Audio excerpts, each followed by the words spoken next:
Clearly define your goal or desire, be specific and make sure it's something you truly want. Write down your goal or desire and keep it somewhere visible. Break your goal or desire into smaller, achievable steps. Set a deadline for yourself to accomplish your goal or desire. Create a plan of action and prioritize your steps. Visualize yourself accomplishing your goal or fulfilling your desire. Stay motivated by reminding yourself of the benefits of achieving your goal or fulfilling your desire.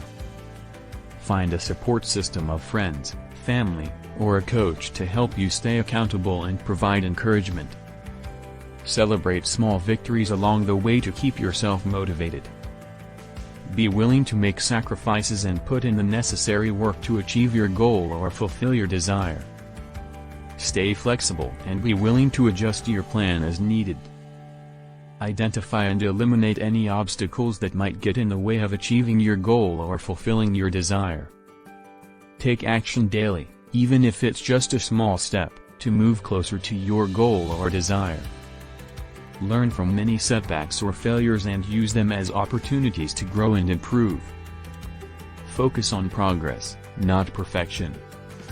Keep a positive attitude and believe in yourself. Stay committed to your goal or desire, even when it gets difficult. Surround yourself with positive people who support and encourage your goals. Take care of your physical and mental health to ensure you have the energy and focus to achieve your goal or fulfill your desire. Stay disciplined and consistent in your actions towards your goal or desire.